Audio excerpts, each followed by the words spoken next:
सभी पत्रकार बंधुओं को नमस्कार। एक बहुत ही गंभीर मामला संज्ञान में आया है, वो है दिल्ली के उपराज्यपाल से जुड़ा हुआ मामला। दिल्ली के उपराज्यपाल विनय कुमार सक्सेना जी के ऊपर अहिंसा की प्रतिमूर्ति राष्ट्रपिता महात्मा गांधी के आश्रम साबरमती आश्रम में दंगा फैलाने, मारपीट, लड़ाई झगड़ा करने सहित तमाम धाराओं में मुकदमा दर्ज हुआ था। आज नहीं, आज से 21 साल पहले 21 साल पहले उनके ऊपर मुकदमा दर्ज हुआ। धारा क्या क्या है? 143, 147, 321, 341, 506। इन धाराओं में विनय कुमार सक्सेना जी के ऊपर 21 साल पहले मुकदमा दर्ज हुआ। कहां दंगा फैलाने में? साबरमती, बापू के आश्रम साबरमती में दंगा फैलाने के आरोप में मुकदमा दर्ज हुआ। मुकदमा चल रहा था और ये देखिए बड़े ध्यान से आप, इस मुकदमे में आरोपी नंबर 4 है विनय कुमार सक्सेना। आरोपी नंबर 4 का नाम है विनय कुमार सक्सेना और उनको बुलाया गया कि आप आइए, 9 तारीख को अदालत के सामने पेश होइए, अपना पक्ष रखिए, आपसे पूछताछ होगी, आइए। तो उन्होंने कोर्ट को गुमराह किया, कोर्ट को चिट्ठी लिखी। आप सोचिए, दिल्ली का एलजी न्यायालय को गुमराह कर रहा है, न्यायालय को गुमराह करने वाली चिट्ठी लिख रहा है। यह बहुत ही गंभीर मामला है। महामहिम राष्ट्रपति जी को इसको संज्ञान में लेना चाहिए। अगर एक एलजी के पद पर बैठा हुआ व्यक्ति कोर्ट को गुमराह कर रहा है तो उसको अपने पद पर रहने का अधिकार नहीं है। और क्या लिख रहे हैं ये न्यायालय को लिख रहे हैं कि हमको गवाही के लिए ना बुलाया जाए, हम न्यायालय के सामने नहीं आएंगे, क्योंकि LG of NCT of Delhi not only presides over the exercise of powers driven from president but also enjoys greater status of his office greater than a governor of a state and greater than LG of other union territories। ये लिख रहे हैं न्यायालय को कि इनका ओहदा, इनका पद दूसरे राज्यों के राज्यपाल से भी बड़ा है और दूसरे यूनियन टेरिटरीज के एलजी से भी बड़ा है। तो मैं तो कह रहा हूं प्रधानमंत्री जी, आपके पद के लिए खतरा पैदा हो गया। मैं तो अब तक सुनता था राष्ट्रपति का पद, उपराष्ट्रपति का पद और प्रधानमंत्री का पद। ये कह रहे हैं हम ठीक राष्ट्रपति के नीचे हैं। तो विनय कुमार सक्सेना कह रहे हैं कि एक राष्ट्रपति का पद है, उसके बाद वरिष्ठ उपराष्ट्रपति का पद है विनय कुमार सक्सेना का, उसके बाद उपराष्ट्रपति का पद है और तब प्रधानमंत्री का पद है। ये बताइए, मैं नहीं कह रहा हूं, ये दिल्ली के एलजी महोदय कह रहे हैं और कह रहे हैं कि हमको छूट दी जाए, हमको छूट दी जाए। हम एलजी हैं, हम गवर्नर से बड़े हैं, हम राष्ट्रपति से थोड़ा नीचे हैं, हमको छूट दी जाए, हम न्यायालय में नहीं आएंगे। क्यों एलजी साहब, आप क्यों नहीं जाओगे? गुनाह करोगे आप, अपराध करोगे आप, धाराएं लिखी जाएंगी आपके खिलाफ। इकट्ठा होकर दंगे भड़काने का काम करोगे आप, और जब मुकदमा चलेगा तो न्यायालय के सामने पेश भी नहीं होगे। अरे भाई, आप किस गलतफहमी में हैं? अगर आपको न्यायालय में बुलाने की छूट होती कि भाई इनको न्यायालय में नहीं बुलाया जा सकता, तो क्या न्यायालय में बैठे हुए न्यायाधीश को यह बात नहीं पता? अगर न्यायालय का न्यायाधीश आपको सम्मन कर रहा है, क्या उसको संविधान के बारे में, कानून के बारे में नहीं पता? आप एलजी हैं महोदय, आप गवर्नर नहीं, आप लेफ्टिनेंट गवर्नर हैं, जिसको कहा जाता है पिछल्लू गवर्नर। आप पिछल्लू गवर्नर हैं, आप गवर्नर नहीं हैं। आपको पता नहीं कैसे, आप राजभवन में रहते हैं, आपको लगता है आप राजा हो गए। आप पूरे पूरे गवर्नर भी नहीं हैं, आप पिछल्लू गवर्नर हैं, पिछल्लू गवर्नर। और आप कह रहे हैं कि आप गवर्नर से भी ऊंचे हैं और राष्ट्रपति से नीचे हैं और दूसरे यूनियन टेरिटरीज के एलजी से भी ऊपर हैं। पता नहीं क्या क्या लिख रहे हैं, और आप न्यायालय को गुमराह कर रहे हैं। तो इसलिए मैं महामहिम राष्ट्रपति जी से अपील करूंगा, क्योंकि प्रधानमंत्री जी से अपील करना बेकार है।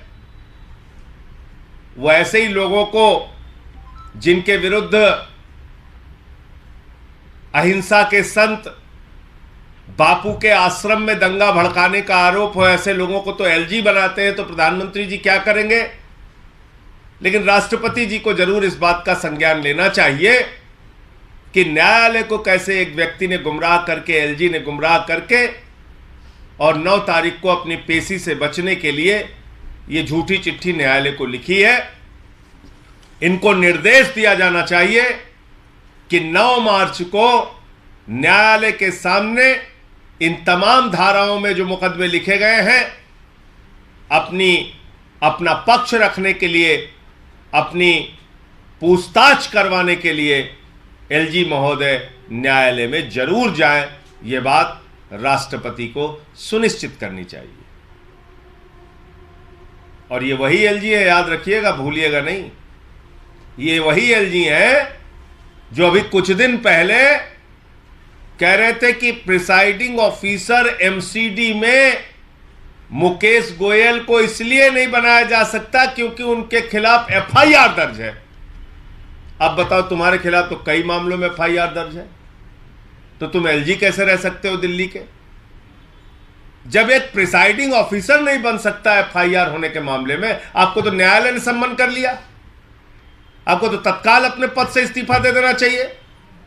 आप क्यों बैठे हुए हैं एलजी के पद पे और झूठ बोल रहे हैं न्यायालय से कि आप गवर्नर से बड़े हैं? अरे भाई, आप पिछल्लू गवर्नर हैं, आप गवर्नर से बड़े हैं कह रहे हैं, तो आप वरिष्ठ उपराष्ट्रपति हैं भारत के। कौन सा पद है भाई आपका? तो ये सवाल है। मैं महामहिम राष्ट्रपति जी से मांग करूंगा कि इस पूरे मामले का संज्ञान लें और उनको निर्देश जारी करें कि 9 मार्च को न्यायालय की प्रक्रिया में विनय कुमार सक्सेना एलजी हाजिर हों, शामिल हों। इनके खिलाफ कई धाराओं में, गंभीर धाराओं में मुकदमे दर्ज हैं। रीना जी अपनी बात कहें। दिल्ली के महामहिम जो एलजी हैं, बहुत ही पहुंचे हुए व्यक्ति हैं। आज तक दिल्ली के इतिहास में इस पद पर या तो रिटायर्ड आईएएस ऑफिसर या रिटायर्ड आईपीएस ऑफिसर रहे हैं। ऐसे लोग जिनको संविधान की जानकारी हो, जो संविधान का रेस्पेक्ट करते हो। लेकिन भारतीय जनता पार्टी ने, मोदी जी ने एक ऐसे इंसान को जिनके ऊपर खुद महिला उत्पीड़न का आरोप हो, उनको दिल्ली का एलजी बनाया है। आप सबको पता होगा कि दिल्ली में अगर हम अपने घर में एक सिक्योरिटी गार्ड, एक कुक, ड्राइवर किसी को भी रखते हैं तो दिल्ली पुलिस द्वारा उसका हम पुलिस वेरिफिकेशन कराते हैं। लेकिन मोदी जी ने तो एक आपराधिक प्रवृत्ति के व्यक्ति को ही हमारी दिल्ली में भेज दिया, दिल्ली वालों की सुरक्षा करने के लिए भेज दिया। आप सोचिए, ऐसे इंसान जिनके ऊपर महिला उत्पीड़न का आरोप है, तो वो क्या दिल्ली की महिलाओं की सुरक्षा करेंगे? और यही कारण है कि पिछले कुछ दिनों में आप देखिए, पूरी लिस्ट है, दिल्ली में कैसे महिलाओं के खिलाफ रोज जो है अपराध बढ़ते जा रहे हैं, चाहे एसिड अटैक हो, अपहरण हो, गैंग रेप हो, मोलेस्टेशन हो, रोज ही कोई ना कोई केस दिल्ली के किसी ना किसी कोने से हमें सुनने को मिलता है। ऐसे एलजी जो अपना इनको सिर्फ काम करना है, दिल्ली में सुरक्षा व्यवस्था का जिम्मेदारी जिनकी है, उसके अलावा वो सारे काम करते हैं और वो कहते हैं कि वो दिल्ली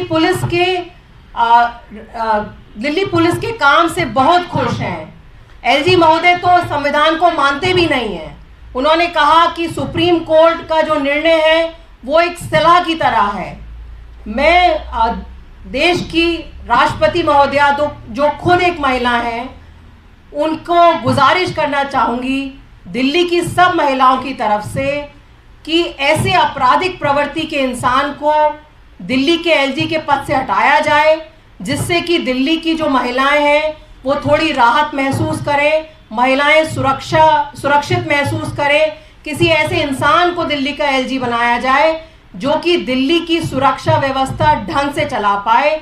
और ऐसा तो नहीं है कि भारतीय जनता पार्टी में सिर्फ लुच्चे लफंगे ही बचे हैं, कुछ अच्छे लोग भी होंगे जो दिल्ली के एलजी के पद पर जिनको बैठाया जा सके। एक विषय और था, 1 मिनट आपका समय लूंगा। आप लोगों ने पिछले दिनों एक दृश्य देखा होगा कि कर्नाटक के एक बीजेपी के विधायक के बेटे के घर पे करोड़ों रुपए बरामद हुए, नोटों की गड्डियां बरामद हुई, उसके टीवी पे विजुअल्स चले और आप देखिए कि आज ये पता चल रहा है कि उसको जमानत मिल गई। यानी बीजेपी एमएलए के घर पे करोड़ों रुपए बरामद हुए, मोटी मोटी गड्डियां मिली नोटों की, उसको जमानत मिल गई, वो बाहर आ जाएगा। और मनीष सिसोदिया जिनके घर पे फूटी कौड़ी नहीं मिली, उन पे सीबीआई भी छोड़ रखा है, ईडी भी छोड़ रखा है, रिमांड पे रिमांड ले रहे हो, जेल में डाल के रखा है। तो जो बात बार बार हम लोग कहते हैं कि सीबीआई का, ईडी का, जांच एजेंसियों का खुलेआम दुरुपयोग भारतीय जनता पार्टी और नरेंद्र मोदी जी की सरकार कर रही है और सिर्फ विपक्ष के लोगों पर कार्रवाई करनी है। भारतीय जनता पार्टी के किसी भी नेता को भ्रष्टाचार की खुली छूट है। ये इस घटना से भी साबित होती है कि ऐसा बेईमान आदमी जिसके घर में करोड़ों रुपए कैश बरामद हुए, उसको जमानत मिल जाती है। धन्यवाद। और रीना जी, जो मोलेस्टेशन केस की आप बात करें, चार्जेस की, वो कब का केस है और कहाँ उसकी डिटेल्स वगैरह? ये जैसे संजय भैया ने बताया 2002 का केस है, साबरमती आश्रम का। वहाँ पे 4 लोग इसमें आरोपित हैं और आरोपी नंबर 4 दिल्ली के एलजी विनय सक्सेना जी हैं। This does not have molestation charges. जो संजय जी ने अभी पढ़ के सुनाया है वो धाराएं लगी हुई हैं उसमें, बट एक महिला के ऊपर उत्पीड़न का चार्ज है उसमें।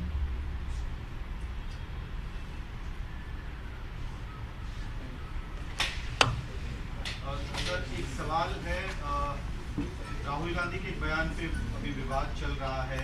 उन्होंने कहा है कि आरएसएस एक फासिस्ट ऑर्गेनाइजेशन के तौर पे काम करती है और सत्ता को भी भारत में ओवरराइड कर लिया है आरएसएस ने, बहुत डेंजरस सिचुएशन। देखिए, ऐसा है कि उन फासिस्ट ताकतों के साथ कांग्रेस पार्टी समय समय पे गलबहियां करती हुई नजर आती है। जब मेयर का चुनाव हो रहा है चंडीगढ़ में, तो फासिस्ट ताकतों के साथ खड़े हैं। जब मेयर का चुनाव हो रहा है दिल्ली में, तो फासिस्ट ताकतों के साथ खड़े हैं।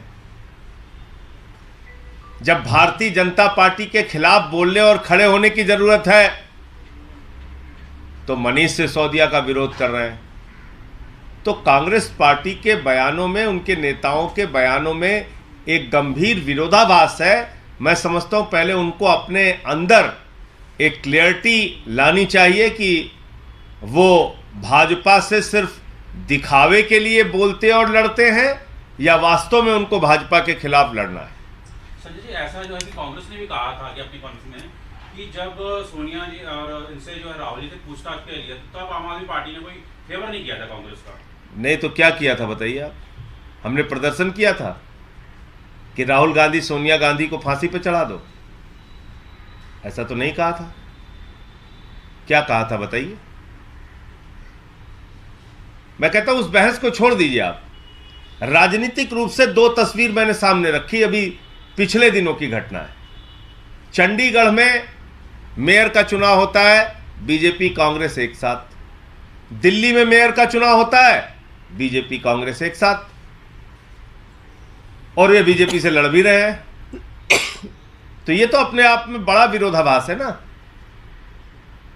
जांच एजेंसियों का जो दुरुपयोग हो रहा है, इसके खिलाफ आपको एक मत एक राय रखनी चाहिए। ऐसा तो नहीं कि मनीष सिसोदिया के खिलाफ कार्रवाई होगी तो आप लड्डू बांटेंगे, जश्न मनाएंगे, और आपके खिलाफ कार्रवाई होगी तो आप कह रहे हैं उत्पीड़न हो रहा है। तो यह विरोधाभास है।